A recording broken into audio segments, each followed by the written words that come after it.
Então, o Senhor Deus, ele desde o início, ele mostrou ao homem qual que era esse segredo.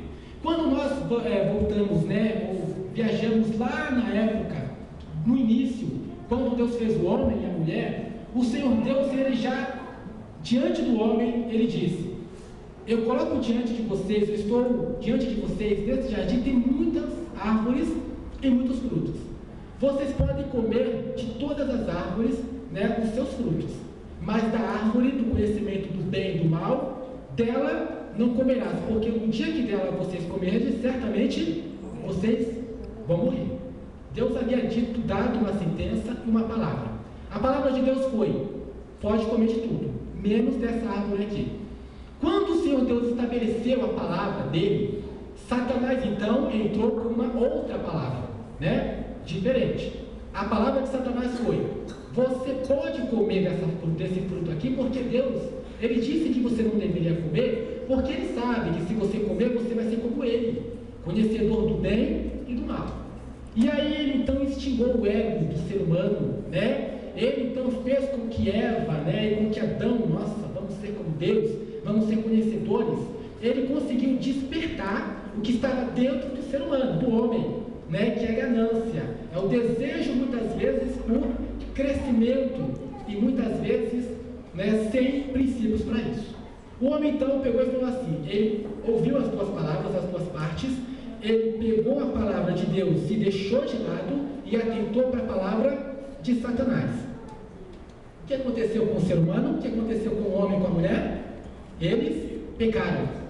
Depois do pecado, o apóstolo Paulo, escrevendo aos Romanos, ele fala assim: e assim como por um homem o pecado entrou no mundo, e pelo pecado a morte, também a morte passou a todos os homens, porque todos pecaram. Ou seja, a partir do pecado de Adão, todos os homens passou a se tornar pecadores, passou a estar distante da graça de Deus, em inimizade com o Senhor. E aqui então nós vemos que desde o começo, Deus havia dado uma palavra, e a palavra de Deus ela foi deixada de lado, porque foi preferível ouvir a palavra de Satanás, que era muito mais interessante. Você como Deus, vou conhecer o bem e o mal, e optaram por ouvir essa palavra. Tal atitude trouxe morte para o ser humano, tal atitude trouxe desgraça para o ser humano. O ser humano, ele perde tudo aquilo que Deus tinha para ele. O ser humano, ele cai, e ele peca contra o Senhor Deus. Depois na frente nós vemos muitos relatos onde o Senhor Deus vai chamando, Deus chama muitos homens, mulheres. E um fato interessante é quando Deus chama Jó, e o Senhor Deus fala de Jó, e começa a mostrar os atributos de Jó: homem sincero, homem reto, homem que teme a Deus, em outras palavras, homem que anda com o Senhor, homem que obedece à vontade de Deus. E Satanás sabia que aquilo era verdade. Satanás sabia que Jó era tudo aquilo que Deus havia dito dele, Mesmo assim, Satanás tentou derrubar a Jó, mas Jó não caiu, Os irmãos sabem por que ele não caiu. Vai se passando o tempo e Deus vai dando ordenanças. Deus levanta um povo, e dá a esse povo, e diz assim: agora eu vou ser o teu Deus, vocês serão o meu povo.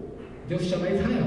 Quando Deus chama Israel, Deus então levanta o seu profeta, o seu servo Moisés, e através de Moisés coloca diante do povo, ou estabelece ao povo, mandamentos. Deus não tirou a nação, constituiu uma nação para que cada um fizesse o que quisesse, Deus, ele colocou lá princípios, ordenanças e mandamentos. E Deus então disse para o povo: eu coloco diante de vocês dois caminhos, a bênção e a maldição, O que vai acontecer para vocês alcançarem a bênção de Deus? E o Senhor Deus disse: se vocês obedecerem, se vocês cumprirem os meus estatutos e ordenanças, então as bênçãos virão sobre vocês. Em contrapartida, se vocês não obedecerem e forem rebeldes a Deus, o que virá sobre vocês são as bênçãos de Deus? Sim ou não? Não, a maldição estará sobre vocês. Essa é a palavra de Deus, Lá em Deuteronômio 28, Deus dá uma lista de bênçãos e de maldição.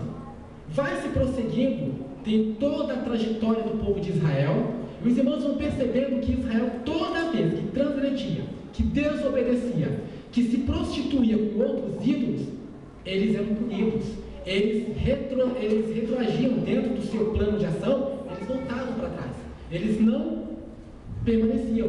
E toda vez que eles atentavam para o Senhor Deus em cumprir, Deus abençoava, Deus dava vitórias, né? O tempo foi passando, as trajetórias elas vão, né? A história vai se passando, o tempo vai correndo, e Deus vai marcando, vai deixando claro o que Ele quer.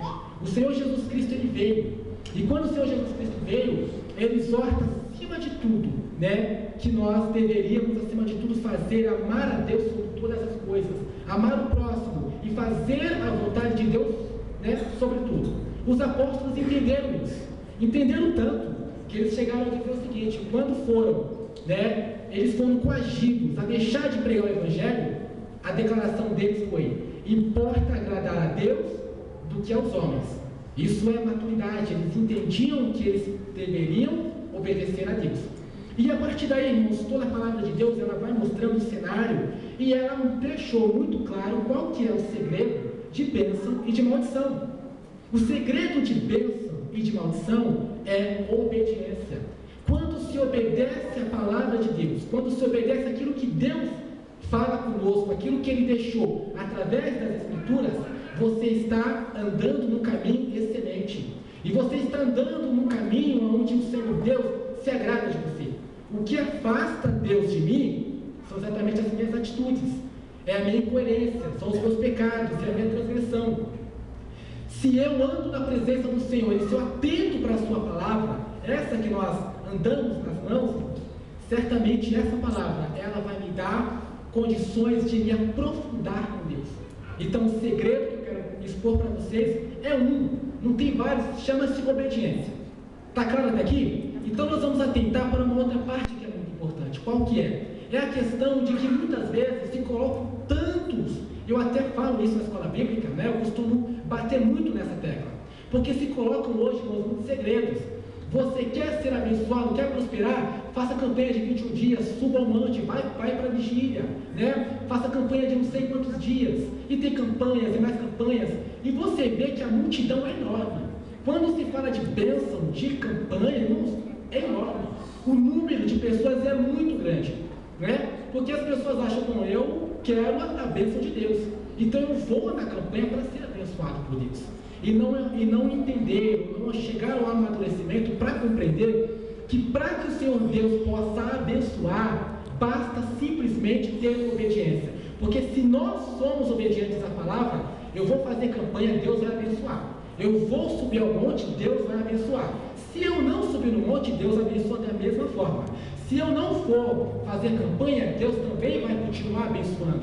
Porque o critério de bênção de Deus não é campanha, não são os sacrifícios que eu faço, mas é a minha conduta, é a prática do meu cristianismo, é como eu ando com o Senhor. Então, se eu ando com Deus, na presença de Deus, em fidelidade com Deus, fazendo aquilo que Ele quer, o Senhor Deus, Ele vai abençoar, Ele vai se aproximar de mim, e aí Deus, Ele mostra por que Ele é Deus. Um exemplo claro que eu citei hoje de manhã foi o exemplo de Jabes, né? Que tinha tudo para ser um amaldiçoado, uma pessoa revoltada porque nasceu, a sua mãe deu para ele o nome, né, de raiva, né? Um nome que na verdade mostrava como que ela via o seu próprio filho. Só que ele chega numa determinada fase da sua vida, ele diz o seguinte: Deus, se o Senhor me abençoar, e se o Senhor for na minha vida e ampliar os meus termos, e me livrar dos meus inimigos, amplificar os meus territórios, então o Senhor será o meu Deus. Sabe o que foi que Deus fez? Abençoou a vida de Jabes, e Jabes foi mais ilustre do que os seus próprios irmãos. Por que isso aconteceu?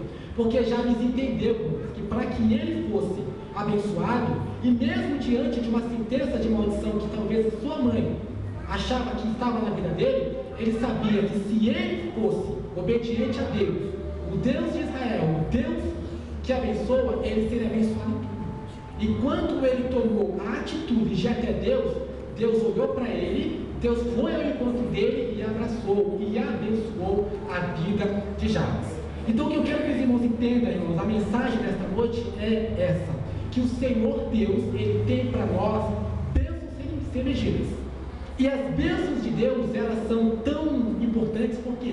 Porque a bênção do Senhor, ela vem nos períodos da dificuldade, O Senhor Deus abençoa lá no processo, quando eu estou passando pelo pior momento da minha vida, Deus ele se faz presente. E a melhor coisa que existe é você estar passando pela luta, pela prova e pela dificuldade, e você vê Deus agindo. Né? Você passar pela dificuldade e você vê a providência de Deus.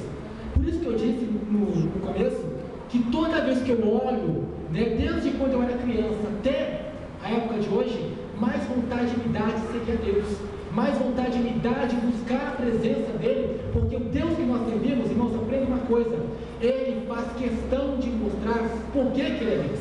Ele faz questão de mostrar que Ele não mudou, que Ele é ativo, que Ele está presente, que Ele se importa conosco. Toda a trajetória da nossa vida está na direção do Senhor.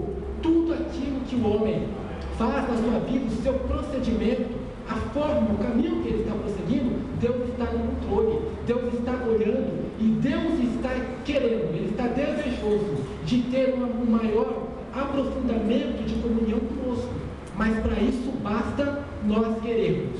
Uma vez que eu entendo o que Deus está pedindo para nós, obediência.